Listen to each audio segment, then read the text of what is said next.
Good morning बच्चों।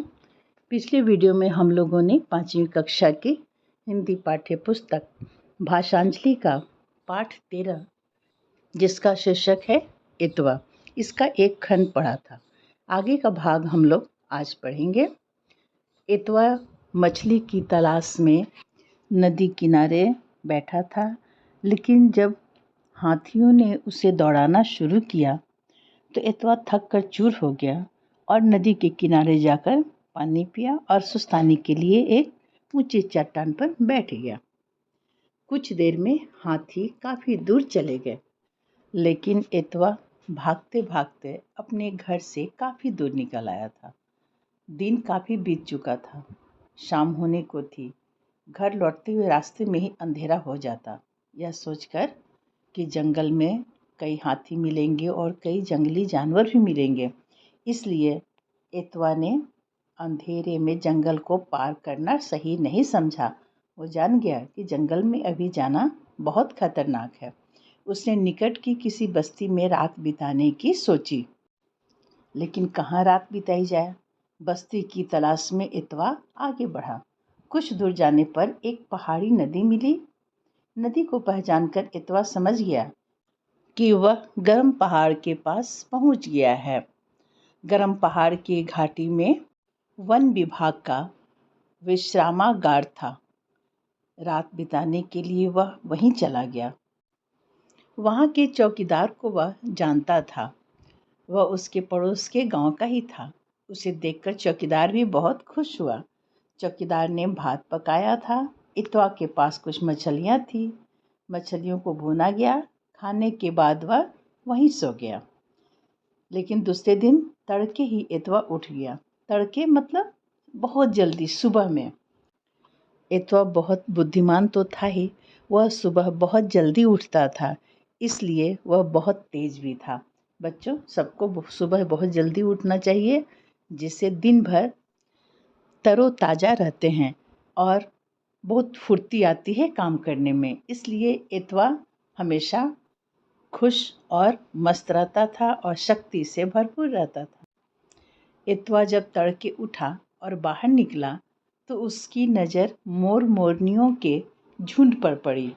बहुत से मोर मोरनियाँ एक ही खेत में चुग रहे थे। बच्चों, चुग रहे थे का अर्थ क्या होता है? यानी वो दाना खा रहे थे। 18-19 साल के दो लड़के पास की मेड़ के पीछे छिप कर बैठे थे। इतवा की आहट पाकर मोर मोरनियाँ भागने लगे। पशु पक्षी जानवरों में एक भय बना रहता है मनुष्य के प्रति कि वो उसे पकड़ लेंगे, मार देंगे, है ना। इसलिए मनुष्य की आहट पाते ही मोर मोरनियाँ वहाँ से भाग गए। बस केवल एक मोर को छोड़कर सभी मोर मोरनियाँ भाग गए। उस मोर के पाँव किसी चीज़ में फंस गए थे। फंसे हुए मोर को दोनों लड़कों ने पकड़ लिया। मोर को पकड़कर वे भागने लगे। अब पूरी बात इतवा की समझ में आ गई। जानते हैं बच्चों, वह मोर क्यों नहीं भाग पा रहा था? क्योंकि जो दो लड़के छुप के बैठे हुए थे ना, वो फंदा लगाए हुए थे मोर मोरनियों को पकड़ने के लिए। उसी फंदे में मोर फंस गया था। ये दोनों लड़कों का रोज का यही धंधा था। वे जंगल जाते थे और कई तरह के पक्षियों को, मोर मोरनियों को पकड़ लिया करते थे। इतवा ने अनुमान लगाया कि इस तरह तो सारे मोर मोरनियाँ खत्म हो जाएंगे। ऐसे ही हमारे देश में अभी पशु पक्षियों की प्रजातियां बहुत कम हो गई हैं। इसीलिए तो वन विभाग ने, सरकार ने जानवरों के और पशु पक्षियों के शिकार पर रोक लगा दी है। इतवा सोचने लगा कि बिना मोर मोरनी के जंगल की तो खूबसूरती ही खत्म हो जाएगी। वह ऐसा होने नहीं देगा।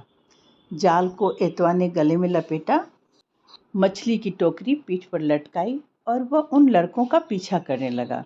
वह पूरी तेजी से दौड़ रहा था। लड़के अभी कुछ ही दूर जा सके थे। इतवा को उन्होंने अपना पीछा करते देख लिया।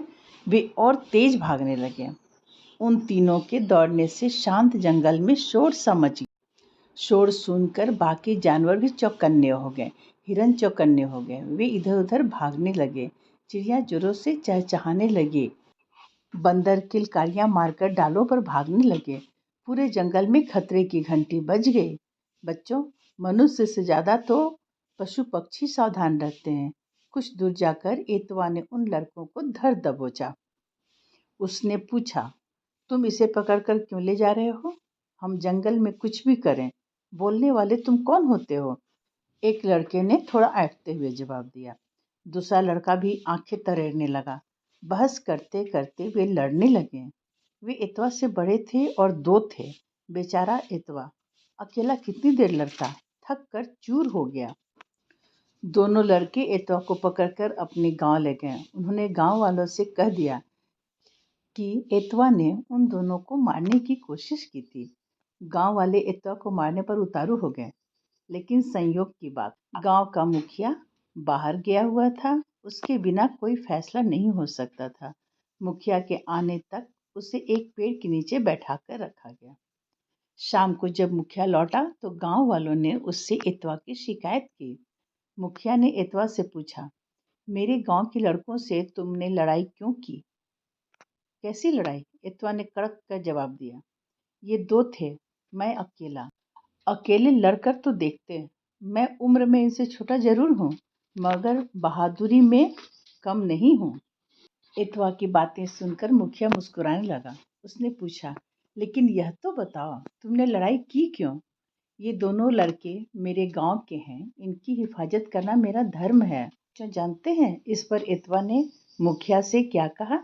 उसने कहा, आप सिर्फ अपने गांव या उसके लड़कों को बचाना अपना धर्म समझते हैं, लेकिन मैं तो जंगल के पशु पक्षियों को बचाने की कोशिश कर रहा था। एतवा ने शांति से कहा, जंगल सबकी संपत्ति है, इसका बहुत महत्व है। जंगल और उसमें रहने वाले पशु पक्षियों की रक्षा करना हम सबका परम धर्म है।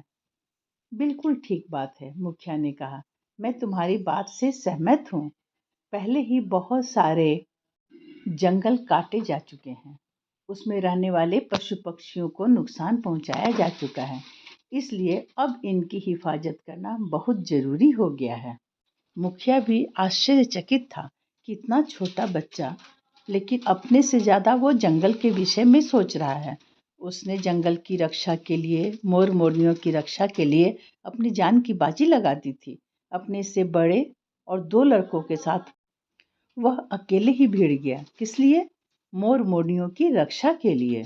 एतवा ने मुखिया से कहा, आपको पता है ये दोनों लड़के क्या कर रहे थे? एतवा ने मुखिया को बताया, ये मोर पकड़ रहे थे। मोर हमारा राष्ट्रीय पक्षी है और इसका शिकार करना मना भी है। मुखिया एतवा की बात सुनकर शर्मिंदा हो गया। बोला, मैंने तुम्हें यहाँ सजा देने के लिए नहीं, बल्कि न्याय करने के लिए खड़ा किया है। गलत काम को बहादुरी समझना हमारी भूल ही है। गलत काम करने वाले को तो सजा होनी ही चाहिए। ऐसा कहते हुए मुखिया ने दोनों लड़कों की ओर कड़ी नजरों से देखा। तभी एतवा बोला, मैं एक बात कहना चाहता हूँ। क्या? मुखिया ने पूछा। इनकी गलती है कि इन्होंने मोर को पकड़ा है। एतवा ने कहा, आज मैंने देख लिया, बात आप तक पहुंच गई। हो सकता है कि दूसरे लोग भी ऐसा करते हों, तो क्यों न जंगल की सुरक्षा का भार इन्हीं दोनों लड़कों को सौंप दिया जाए। यही इनकी सजा होगी। हाँ, इनकी सहायता के लिए कुछ और लोग इनके साथ रह सकते हैं। मुखिया खुश हो गया। बोला, वाह, बहुत अच्छी बात है यह तो। मुखिया ने खुश होकर कहा, मैं तुम्हारी बातों से पूरी तरह सहमत हूँ। हमारे जंगलों की सुरक्षा बहुत जरूरी हो गई है। उसमें रहने वाले पशु पक्षियों की सुरक्षा भी जरूरी है। आज से यह काम इन दोनों लड़कों को सौंपा जाता है। दोनों लड़कों को भी यह बात समझ में आ गई। उन्होंने एतवा का हाथ प्यार से थाम लिया। तुम सही कहते हो। अब से हम सभी मिलकर इस जंगल की पहरेदारी करेंगे। अब वे दोनों लड़के, जो थोड़ी देर पहले एतवा से बहुत गुस्सा में थे, उसे अपना दुश्मन समझ रहे थे, एतवा को अपना दोस्त बना लिया। तो बच्चों, ये कहानी आपको कैसी लगी? एक छोटा सा लड़का एतवा अपनी मेहनत और बहादुरी से इतने लोगों का स्वभाव बदल दिया और सबके मन में जंगल की सुरक्षा और पशु पक्षियों की सुरक्षा की भावना भर दी। और बच्चों, आपको भी केवल यह कहानी पढ़ने के लिए नहीं दी गई है। आप भी इस कहानी को पढ़ें और इससे शिक्षा लें कि आपको भी अपने जंगल की और पशु पक्षियों की, जंगली जानवरों की रक्षा करनी है। उनकी हिफाजत करना ही अपना धर्म समझना है। तो मिलते हैं अगले वीडियो में इसी पाठ के प्रश्न उत्तर के साथ। बाय बच्चों।